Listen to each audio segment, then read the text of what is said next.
নমস্কাৰ বন্ধু বান্ধৱীসকল, অসমীয়া পাকঘৰ অন্য এটা ভিডিঅ'লৈ আপোনালোক সকলোকে স্বাগতম জনাইছোঁ।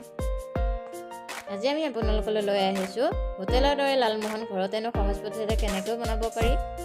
ব'লক তেন্তে পলম নকৰি আমি ভিডিঅ'টোকে আৰম্ভ কৰোঁ। ইয়াৰ বাবে আমি লৈছোঁ ব্ৰেড এটা, আমুল গাখীৰ 200 গ্ৰামৰ পেকেট এটা, ৰিফাইন আৰু 1 কাপ চেনি।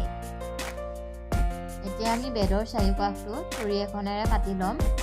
ভিডিঅ'ত দেখুওৱা ধৰণে আপোনালোকেও এনেদৰে ব্ৰেডৰ চাৰিকাষটো কাটি ল'ব।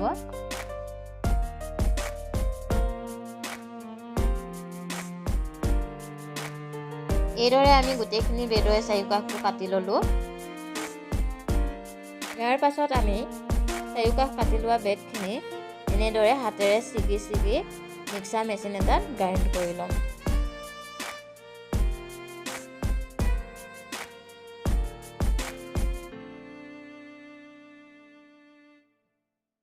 এতিয়া আমি ব্ৰেডখিনি এইদৰে মিক্সাৰ মেচিনত দি গুড়ি কৰি ল'লোঁ। ইয়াতে এতিয়া আমি দিম আধা চামুচ বেকিং পাউডাৰ। বেকিং পাউডাৰখিনি ব্ৰেডৰ গুড়িত মিলি যোৱাকৈ আমি লৰাই ল'ম চামুচেৰে। এতিয়া আমি ইয়াতে দিম আমুল গাখীৰ। আটা মঠাৰ ধৰণে আমি গাখীৰখিনি অলপ অলপকৈ দি গুড়ি কৰি লোৱা ব্ৰেডখিনি মঠি ল'ম। আমি চুগাৰ চিৰাপটো তৈয়াৰ কৰিবৰ বাবে গেছত কেৰাহী এটা গৰম হ'বলৈ দিছোঁ। কেৰাহীটো গৰম হোৱাৰ পিছত তাত দিছোঁ 1 কাপ চেনি আৰু 1 কাপ দিছোঁ পানী। চেনি আৰু পানীখিনি যেতিয়াই আঠাৰ দৰে হ'ব তেতিয়াই আমি ইয়াক ৰাখি দিম। চুগাৰ চিৰাপটো তৈয়াৰ হোৱাৰ পিছত আমি মঠি লোৱা ব্ৰেডখিনি এইদৰে এটা এটাকৈ সৰু সৰুকৈ বল বনাই ল'ম।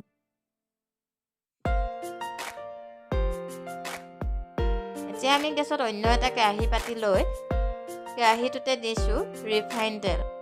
ৰিফাইনখিনি গৰম হোৱাৰ পিছত আমি যে মঠি থৈছিলোঁ ব্ৰেডৰ বলখিনি, সেইখিনি আমি এটা এটাকৈ দি ভাজি ল'ম।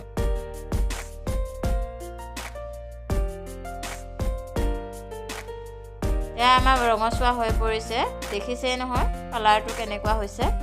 এইদৰে ভাজি থাকিব ৰঙচুৱা হোৱালৈকে। এইদৰে ৰঙচুৱাকৈ ভাজি লোৱাৰ পিছত আমি বলখিনি চুগাৰ চিৰাপত ডুবাই ৰাখিম। অতি কমেও 1.5-2 ঘণ্টা আমি চুগাৰ চিৰাপত বলখিনি ডুবাই ৰাখিম। এয়া আমাৰ ৰেডি হৈ গৈছে লালমোহন। আমি এইদৰে কম উপকৰণেৰে ঘৰতে হোটেলৰ দৰে লালমোহন বনাই খালোঁ। আপোনালোকে বনাই খাই চাবচোন, কেনে পায় আমাক জনাব। যদি আপোনালোকে আমাৰ ভিডিঅ'টো চাই ভাল পালে তেন্তে লাইক কৰিব, কমেণ্ট কৰিব আৰু ছাবস্ক্ৰাইব কৰিবলৈ নাপাহৰিব। আজিলৈ তেন্তে ধন্যবাদ।